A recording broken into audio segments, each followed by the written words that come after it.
All right, welcome everybody. This is JB, and today we will be joined by one of the most legendary, one of the most incredible, dare I say, one of the most beautiful, one of the original divas, if I may say so myself, the stunning Miss Terri Runnels. Terri, thank you so much for joining us today.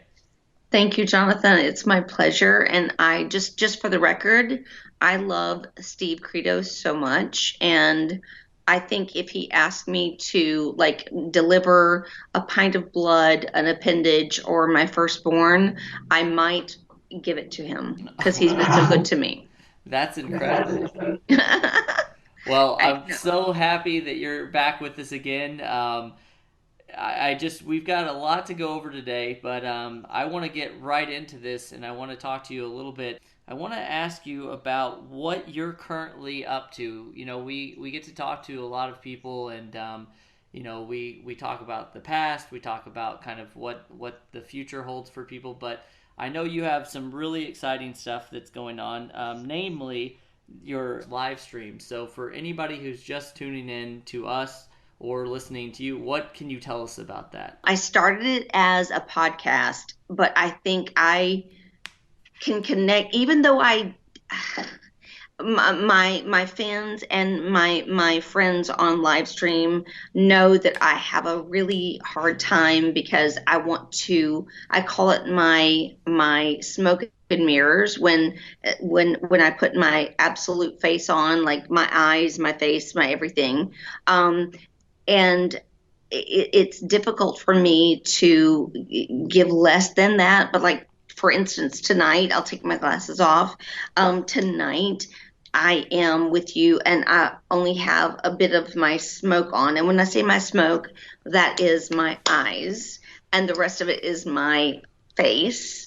Normally I tan my body from the neck down. And so my face from the neck up is a totally different color. So, um, because I just recently had a scare with skin cancer, I have not been tanning like I have in the past all my life. So, long story short, and Jonathan, you'll have to bring me back because I just chased a rabbit and I don't know where I left your question, but yeah, bring me back really, really fast. I just wanted to have you talk to us about your live stream. Yes. Okay. So like right now I'm on with my live stream family. The way I was introduced to this is, to me, it is a very godly thing. If you're an atheist, I just put up my middle finger. No, I'm just kidding. I love everyone. But I was asked to do an interview with the Nuclear Vikings a while back, and I found out that it was started from someone named Bert, who was a professional football player, and he went through some stuff, some mental health stuff that was difficult and tough, and he created this entity.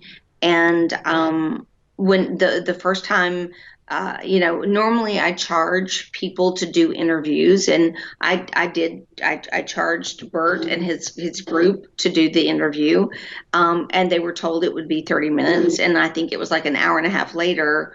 I was still on the phone with them, talking to them, and totally engaged with them, and just really appreciated and respected, what they were doing. And I had not ever really dealt with depression, mental illness, or anything until recently, and so it just resonated with me, and I not only respected and appreciated it then, but I do at this moment. And so, um, yeah, it was something that was really precious to me, and I love them. I appreciate them. They're when you get to know them on a personal basis, like each one differently, there's just such beauty in each person, and it just makes me proud that I am a part of it. And Bert, who is with Nuclear Vikings. He got me started on D Live as opposed to YouTube only. Because at the beginning of the year, I said to myself, you know what? I am not going to let fear like break me, and like fear had never been a part of my life, but it had become a part of my life. And I thought, you know what, screw that. Like I'm going to face fear like head on, and I'm going to deal with it. And what people think of me, whatever, like. And it was not that easy. It still isn't that easy. Like I still feel like, even though I tell people a whole bunch of stuff about myself, I still feel like there's so much more that I probably should regurgitate and spit out and share.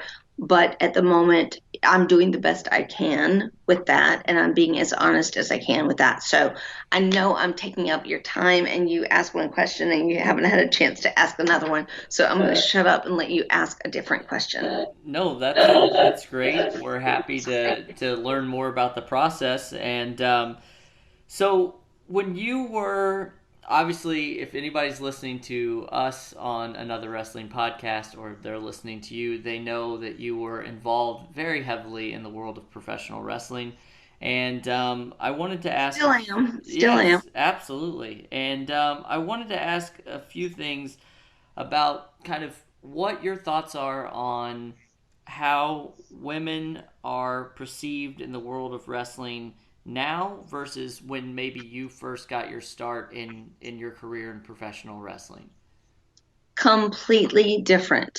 Absolutely 100% completely different. I remember I have given a plethora of interviews where I've said, women should be like the icing on the cake. If the cake is this thick and the icing is this thick, like, ugh, that's a terrible cake. But if the cake is this thick and the icing is like this, it's this beautiful marriage where it tastes great, it feels great, it's wonderful. However, that was long before there was this like surge of women that wanted to become professional wrestlers. And it is night and day back then to now. And they're back in the day, it used to be like this. Usually, for females anyway, either you were the daughter of a wrestler, that's how you got in. You were the girlfriend of a wrestler, that's how you got in. You were a female wrestler, you hoped you got in. Like it was just very difficult for women to permeate this entity called pro wrestling, right? And I felt kind of guilty, and I don't even think I've ever even said this before. I've always lauded my female colleagues that they wanted to be in the industry and that they trained for years and they busted their ass and they did everything they could and just to become a female professional wrestler. I never wanted to do that. I loved being a manager. I loved taking bumps from the boys. I never wanted to wrestle ever, ever, ever. But I always lauded my girls who trained and wanted to be wrestlers. When it was first presented to me by Vince that he wanted me to freaking wrestle, I begged him. I begged him. I said to him, I said, Vince, anyone who loves what they do will do it with such a fervor and grace and excitement. Anyone who doesn't want to do that particular thing will fail. I don't want to do this. Please don't make me wrestle. I don't want to wrestle. And he smacked me on the arm and he said, you're going to be great. It's going to be great. Knock it out. And so anytime, if you ever see me wrestle, ever, ever, ever on YouTube, on the WWE network, I literally was taught moves hours before I had to go live in front of millions of people. Imagine that. Imagine you were told whatever you do in life that you're going to be taught something hours before millions of people are going to watch you live. Whether you succeed or fail, that's what's going to happen. And so I would get to TVs and I would be literally sick to my stomach waiting to find out if I was going to have to manage, which I hoped dearly that that's what I was going to have to do because I love that. I love that with all my heart. Um, or if I was going to have to wrestle. And if I was told I was going to have to wrestle, 9 times out of 10, I would go upstairs in the arena and throw up somewhere. Like I just made me sick to my stomach. However, I tried my best when I walked out of Gorilla. When I walked through Gorilla and onto the Titantron and out there, I tried my best. Like I didn't want you to know that I was scared. I didn't want you to know that I was apprehensive. I wanted you to buy into the fact that I was just down for it and I was there for it and I was ready for it, which is just anything but the truth, right? Yeah. Yeah. So anyway, it was very difficult for me. I give massive props to the females that literally have spent their years training and training and training and trying to get to the spot I was at that I didn't even want to be at. Like I wished I could have taken like when they first told me like we want you to wrestle, I wish I could have taken like imagine this is a gift and I wish I could have taken it and said I now bequeath this to you, this female wrestler, because you want to be a wrestler. I just wish that I could have bequeathed that to another female that wanted to wrestle another female. I just never wanted to do that. So that was a tough thing for me. I find that especially in today's wrestling product that's something that we're lacking. There's not a lot of managers and or valets. Is that something that you think wrestling could benefit from again today if they had more of that? Absolutely. I think that is something that is missing in great quantity. Um, yeah, like we are, one of the best ways that Vince ever used me was to be a mouthpiece. And Dustin at the time, don't, I don't want to piss anyone off. At the time, Dustin was not a great talker. Dustin still is not a great talker, but he can bullshit his way through a great interview. Um, it, it breaks my heart to see the last time that he was, I think, if not the last time, one of the last times that he was on air, he was like with John Cena. And it was so uncomfortable for me to watch because it was just so like, this is not good. I think the reason that I did well was that I didn't have a problem speaking, so I was the mouthpiece for the Hardy Boys, for Goldust, for Perry, like those everyone that I ever managed, they needed a mouthpiece except for Raven. And ironically enough, I respect Raven for his ability and his talent in the ring.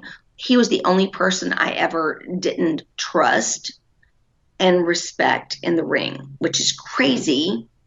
I didn't feel like he had my best interest at heart. Like every other person I'd ever worked with ever, like it felt like we were working together and we had a synergy and we cared for each other's, like we watched each other's backs basically. But Perry was such a good soul in that response, or in that regard, not response but in that regard. Like he would always take care of me in that sense. So yeah, it was just, yeah. We see these reunion shows when wrestlers come back and the crowd goes crazy, and you see somebody like a Jake Roberts or a Mick Foley or somebody like that who comes back, and the crowd doesn't get to see them necessarily on a huge basis, but they're still welcomed back with open arms. And it kind of seems like for what I've seen and watching professional wrestling throughout my life, that the women seem to have a smaller shelf life. That may not be the case nowadays, but it was very rare up until a couple of years ago that you would see them bring back some of these females. And it's not like anything really changes. I feel like you could get into a ring tomorrow and be just as good, if not better, as you were, just because it's like, for what I can imagine, it's like riding a bicycle. Those are some things that you don't forget. So why do you think that in major companies or whatever, that women seem to have a shorter shelf life than their men counterparts? Great question, and I believe that it's like everything in life. I will admit to the listening public that I am one of those people that older women do not look as sexy as older men. Older men seem to carry their chutzpah with them longer than older women, and I am a judge where that's concerned, and I'm a woman, so that's kind of like shame on me for saying that, but that's the truth. I think that, like, I'll show you this. Okay, so this is something. I've never been more white in my life. Like, I have tanned from the neck down since I was mid 20s, mid 20s, yeah. And never tanned my face, but tanned from here down. And I have not tanned in a while because I have a skin cancer that I am dealing with right now. But I feel like women, we end up looking older and haggard, and we just look worse than men. Um, from a visual standpoint, and it sucks. Like, it sucks a bag of donkeys. But for me as a female, I am an aging female. I am an old fart in our business, and it I don't like it. I don't like to see us looking old.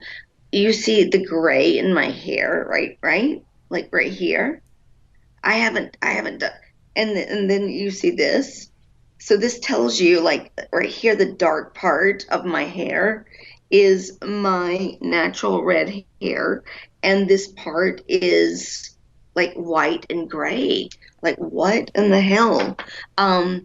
So it's something that it sucks to acknowledge, and it's hard to face as a female in the business, because you wanna remain, ever young and amazing to your fans, but you realize that you age, for whatever reason, you age quicker than your male counterparts, and they just, it's kind of like, I see Sam Elliott as a sexy son of a bitch, right? And he's an old fart.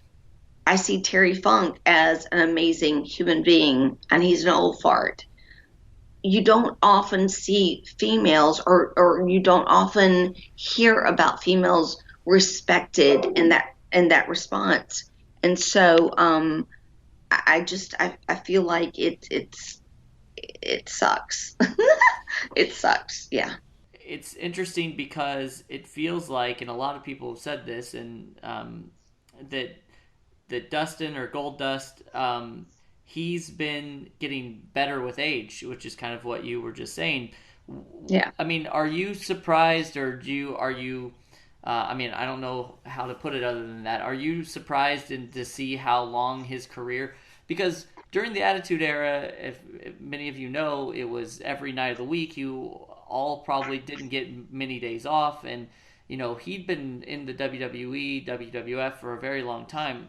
Are you surprised to see him still going as hard as he is? Dustin,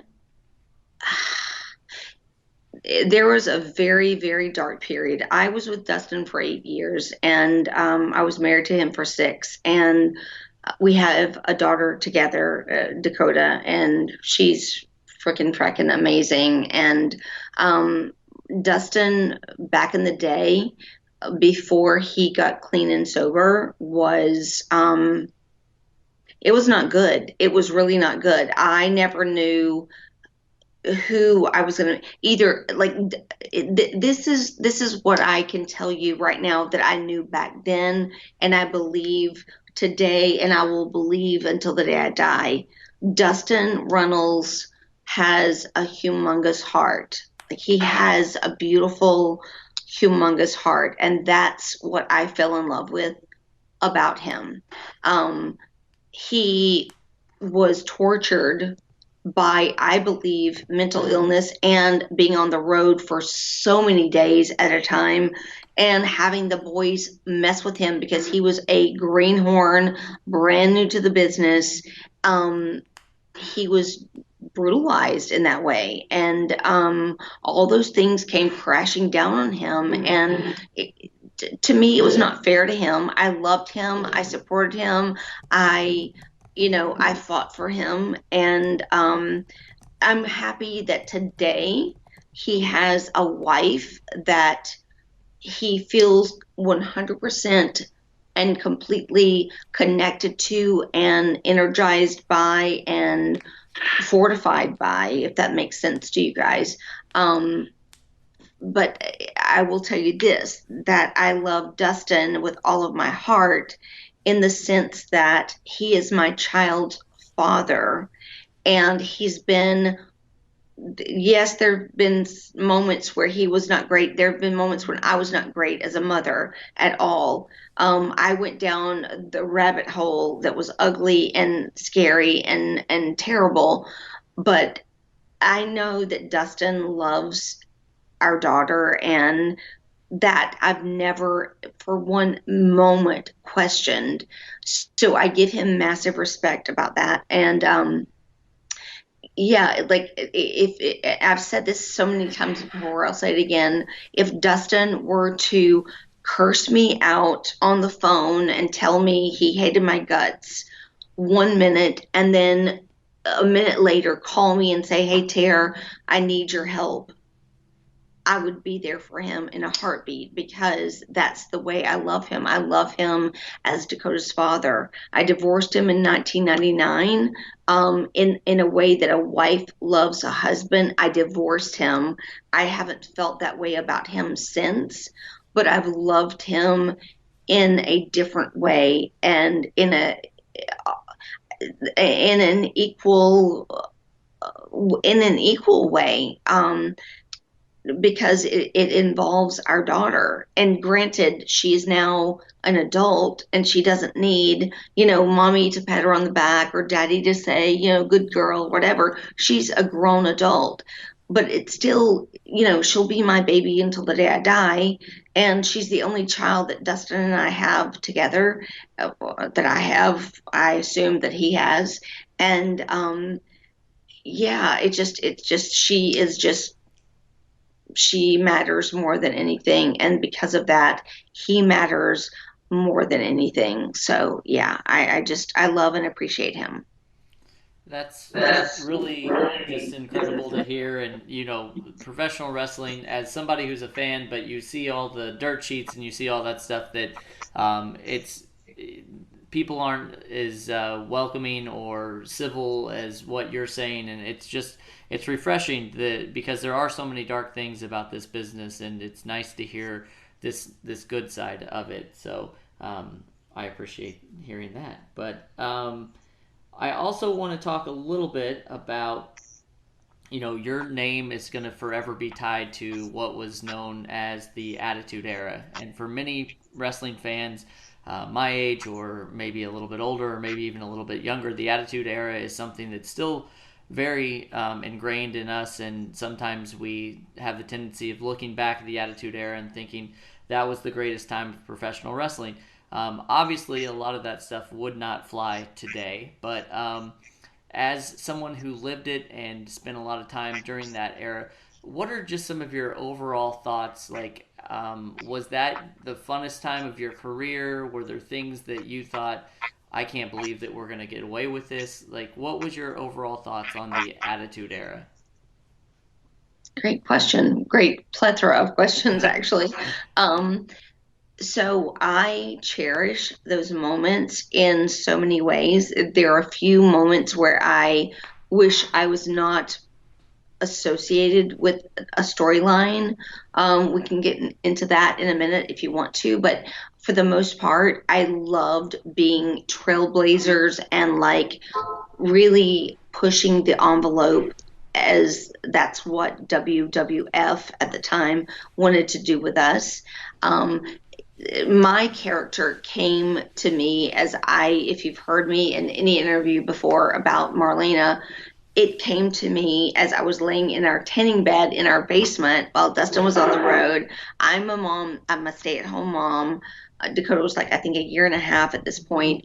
And I had been at my sister's. I had seen, she had this Barbie doll that was Bob Mackie, which, if you don't know who Bob Mackie is, he's a famous designer. He did all of Cher's costumes, a lot of Carol Burnett costumes, um, very, very saucy, like costuming, right? And so there's this one Barbie doll that's called the Sun Goddess. And when I saw it at my sister's house, and of course she had it displayed like in all this perfection, I was like, oh my God, like that's what Dustin needs for his character, because he is this androgynous being. So I just came up with this character, literally laying in our tanning bed, in my tanning bed, something I bought with my retirement money from Turner Broadcasting Entertainment. Thank you very much. Um, shouldn't have, but I did. Anyway, so yeah, I was like, oh my God, like this would be this great like dichotomy to Goldust. Like this would be so awesome. And I remember telling him in while I was still laying in the tanning bed, like I'd just come up with it. I called him and he's like, yeah, that's great. I love it. Call Vince. I'm like, you call Vince. I don't work for, like, you're under contract. I don't work for Vince. You call Vince. He's like, nope, nope. If you want to do it, you call Vince. So I was like, okay, son of a bitch. I called the main number and I was like, and I told them my idea, and Pat Patterson called me, and he was, God bless him, he was very diplomatic, and he said, we thank you so much for your thoughts and your ideas, but we're just not interested. But thank you anyway, and take care and goodbye. I hung up the phone, didn't think anything of it, went back to being mom. Um, and I was at my grandparents' home in Brainford, Florida. Um, when Dustin called me, he said, what are you doing right now? And I said, I'm at Gran and Granny's. And he said, well, pack your bags. They want to do your idea. That was the first thing I knew about them jumping onto my character that I created. One of the things I would like to know is, you worked with a lot of the top talent, and if not all of the top talent, during that time. Were there people that you really enjoyed working with and clicked with, specifically, like whenever you and the Goldust character would be in a program with somebody? Who were some of your favorite people to work with during that time? Yeah, so absolutely. Mick Foley was a dear soul. Love him. Will love him till the day I die. He could probably kill like 10,000 people, and I would still say, God, he's just a good soul. God bless him. I just love him. Love working with him. Paul Bearer, love working with him as well, just to go kind of dovetail into the Mankind, that moment with Goldust, Marlena, Mankind, and him. I loved working with Shawn Michaels. That was always fun for me. I think one of the questions that you had posed to me in like an email, or that Steve did, was like, who did you want to work with that you never did? Shawn Michaels, in the sense of managing him. Like, I thought that would be a great talent to manage. So not to work against, because I did work against him with Goldust. But yeah, that would have been so much fun for me to have worked with him. He was just such, he was just a beauty, in terms of the way he worked. It was just such a fluid, beautiful way that he worked. I loved it. So yeah, I really appreciated working with. It's funny. Someone asked me earlier today, I think, about Undertaker, and I'm like, well, when I knew Mark Calloway, he was a tall, lanky, very odd redhead, and I gave him one of the worst haircuts he's ever had in his life. I did in WCW. Actually, yeah, at that time we had segued from NWA. He was now in WCW. Yeah, he was in WCW. And I think the botched haircut took place in Gainesville, Georgia. I'm not certain, but I do know that I gave him one of the worst haircuts he's ever had in his life. I was a makeup artist, not a hairdresser, and yeah. But even back then, it's funny that he was such a very quiet soul, and he just didn't give that much audibly, but you appreciated, who he was, and the fact that he was, that much of a quiet soul, I guess. Anyway, yeah. So During the Attitude Era, it was all about this kind of blurring the lines of real and entertainment. And there was some tough stuff that you had to go through during that time with, yeah. untimely death of Brian Pillman, and even a little bit after that, the divorce angle that they did. Was there ever a time when you were like, ouch, that's too close to home? Or did you feel like that it was, par for the course? Yeah, so I've said this many times before. I really loved the way that Vince Russo wrote for Dustin and wrote for Goldust and wrote for Marlena, and I feel like he was the main reason that we had success in the beginning. And however, segueing through. When he said to me, like, we want to do this angle where you're pregnant by Val Venus, and then you lose the baby. I was like, dude, like, I have a kid in school.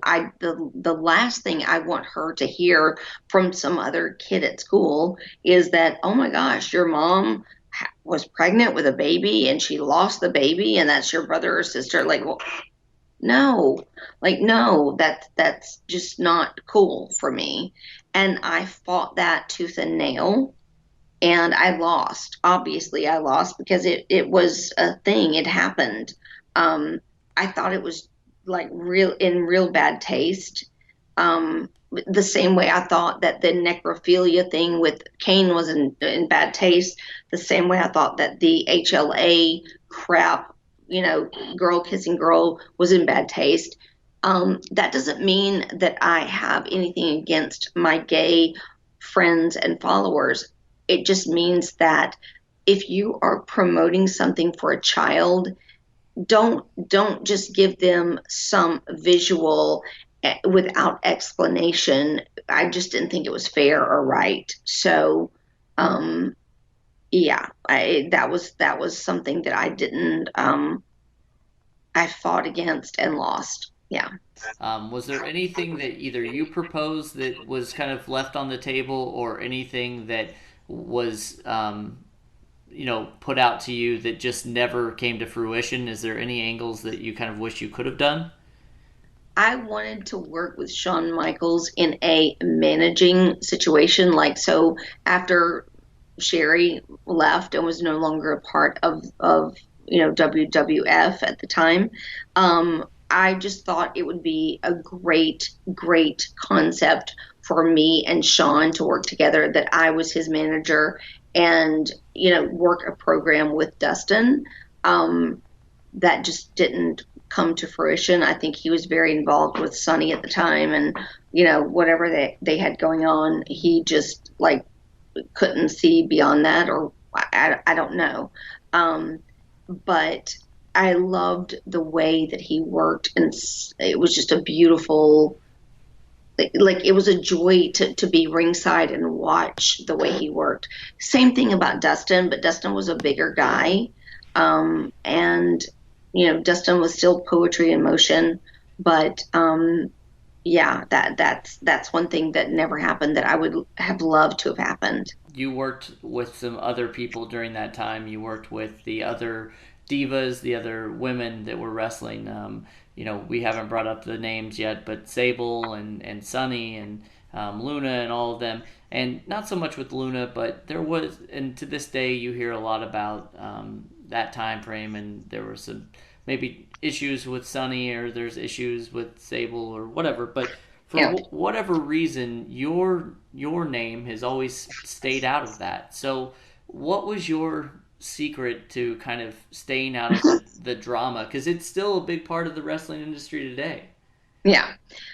So I was the mother. I was literally the mother. And I've said this before in interviews where um, I would be. So let me go back. I digress a moment. When I initially started, it was just me and Sunny. We were the only two females in the company at the time. That was it. And then shortly thereafter came Sable. And they just did not like each other from the get go. I have my disrespect for Sable, but I was not ever, I mean, I would just speak to her honestly and say what I respected, what I didn't respect. Sonny and her had this very, like, just like bite at each other kind of relationship, and I was in the middle. So they would not say to each other, like, one would say, well, I did this weekend, and then the other one would go, well, I did so, but they wouldn't speak to each other. They were speaking to me, like as though I was the conduit betwixt the two. And yeah, it was stupid, but that's pretty. I was just mom. I was the mother, and I was trying to teach Sonny, like, don't do this. Like, this will only cause you grief. Like, I would, would express to her, like, this is foolish if you do this or whatever, and she would follow me sometime, but like, she's a grown woman and she followed her own path, and yeah, it was just not necessarily the wisest one. um, to say that, I will raise my right hand and say I have not always followed the right path either. I've made some really bad mistakes in my professional career, and the sad part about that is that it was in an effort to help someone. So it's just you never know. We all go through things, and I'm happy that I could forge a career that was not based on drama for the most part of my life. So You surely have had a Hall of Fame career. We can list all your accolades, but you had an amazing career that's still going to this day. And I'm wondering about that. There are some of your peers who are in the Hall of Fame from that time. Um, Obviously, we think here at Another Wrestling Podcast that you are a bona fide Hall of Famer. If that day comes, and hopefully sooner rather than later, have you given any thought to the person that would induct you? yes, immediately. I don't even have to hesitate. My child, because she is the product of this business. Like her grandfather, what an icon. Her dad, what an icon. Her mother, her uncle Cody, her uncle Tugboat. Like there's just so many connections to her life that make her the only one that should induct me. So yeah, hands down, my child. Now you just mentioned, Dusty and Cody, and I've been skirting around this a little bit, but um, have Don't you? skirt, dude. Don't skirt. Just Okay, come at me. all Come right, on. all right. So, have you spent any time watching the new product AEW? And if you have, what are your thoughts on it? And do you see competition with the WWE at this point, or do you think it's too early? Oh my gosh, I'm very filled with emotion where this is concerned because I am beyond thrilled that AEW is making such a stamp in this market and in this world of professional wrestling. Like, this is the first time, I know many have tried before them, but this is the first time that I believe there's a shot at making such a stamp on the world of professional wrestling. Um, I love that the way in which the AEW has functioned thus far has been wrestler friendly, and you would think that it would be smarter to be fan friendly versus wrestler friendly. But if you have happy wrestlers and if you have healthy wrestlers and if you have guys and girls that are completely involved in and that's their world, that's you don't have to worry about it being fan friendly. It's going to be fan friendly. So I am so proud of them. At the same time, let me say this: WWE, prior WWF, is still my family, and I love them with all of my heart. And I think that this is the best thing that could ever happen to them is true competition. So, do I believe that there's true competition? Absolutely. I believe that they better like buckle their seatbelts because they are facing something that never faced before. That doesn't mean that I want them to fail. It means I want both to succeed, and I believe both will, and it makes me proud of both. And I'm getting chill bumps even saying it like right now because I truly believe that the more successful AEW is, the more successful WWE will be, and it is nothing but a win-win for our fans. So, yeah, I'm thrilled all the way around. That's great to hear. And what about you? What is your unfinished business in this crazy world of professional wrestling? What is it that you still want to accomplish here with your fans, with the business? Just what do you have left to accomplish? Like to be as tall as 6 foot tall instead of being 5 foot tall. Like I don't know, can I stretch my legs that far to make me that tall? I don't know. No, seriously, I'm at the point that, and I shouldn't say I'm at the point because I've always felt this way. I've always loved helping other people. It sounds a bit cliche. I just want to help other people. Like, just let me help. No, I I want to help those hurting, those in misery, those that really need help, and that's another reason why, like what I do with the Nuclear Vikings on my D Live channel, which is my live stream that I do every Sunday, Monday, and Wednesday from 7 to 8:30 p.m. Eastern Standard Time. It's something that is cherished by me because I want to help and help heal.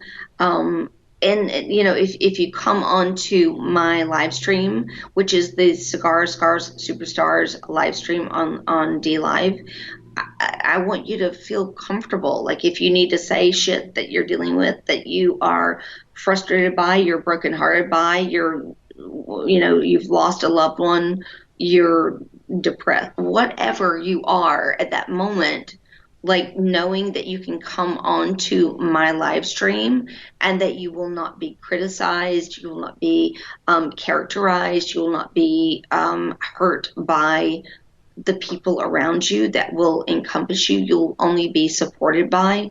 That is what is important to me right now. So I love it. So every Sunday, Monday, and Wednesday from 7 to 8:30 p.m. Eastern Standard Time, I am on www.dlive.com/the Terri Runnels. So yes, I that is where my heart is right now. And actually, and as you well know, all of my people are seeing and listening to what we're doing right now. So I love that.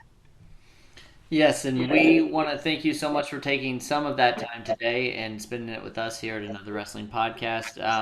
We thank you again so much for peeling back those layers. And I want to ask you one last question, and it's going to be a tough one. But if you had to just pick one moment from your career thus far as your favorite moment in the wrestling business, what would it be? Damn, that's quite the question. Hold on, let me think about it for 2 seconds. Let me say this to you. It's with one person, but it's two different moments. So I'll give you both, and then because I can't pick between the two. The first moment was when Joni came out of the crowd and choked me out. And like we talked about it backstage, and I just said to her, like, give it to me. Don't sugarcoat it. Like I want to feel the fight in me. So yeah, like don't hold back. And then the other moment was, and I guess it's more iconic because it was WrestleMania, and that was WrestleMania 13, where she shook me like a rag doll. And in the moment, I didn't feel the pain because of the adrenaline of being in front of that many millions of people at one time. Like I knew I had to let go and just give in to that moment. But the next day, the next morning was so brutal, and I could not even, like, I couldn't. Dustin was calling me. Dustin was in our hotel room at the lavatory, and he said something to me, and I went to turn my head to answer him. Like normally, I would just whip my head to like look at him and say what, or answer him.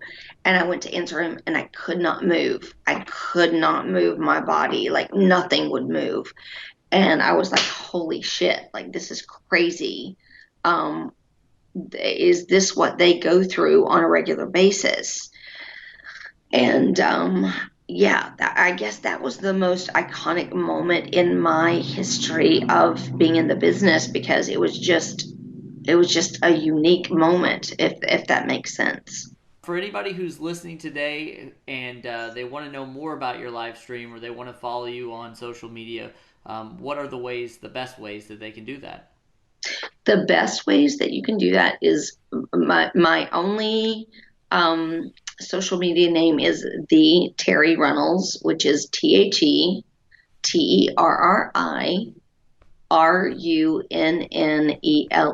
And let me give a shout out to Twitter at verified Twitter.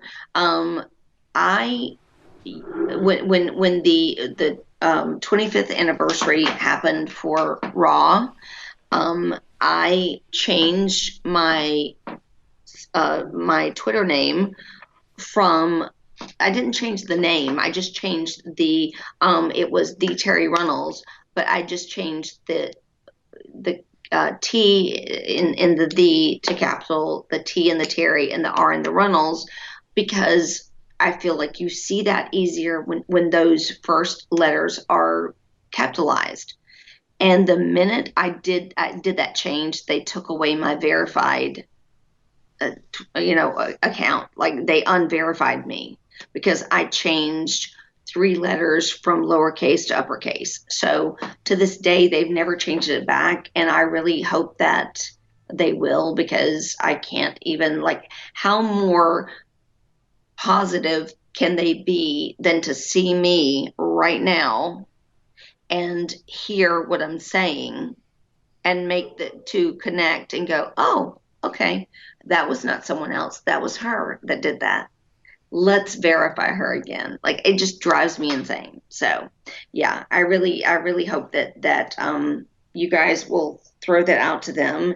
And again, just it's the Terri Runnels. My live stream every Sunday, Monday, and Wednesday from 7 to 8:30 is on www.dlive.com/the Terri Runnels. So yeah, that's how you can find me. We should get hashtag verify Terry trending. That's what we should Like, be what the doing. hell? Like, why do you unverify someone for capitalizing three letters? I don't get it. But No, anyway, no. I really thank you again, and just thank you for putting your life and your body and your career out there for us to watch and enjoy. And I really hope we can get you on again sometime soon. thank you so much, Jonathan. It was a pleasure talking with you, and give Steve my love. I will. Thank you so much. Have a great day. All right, ciao.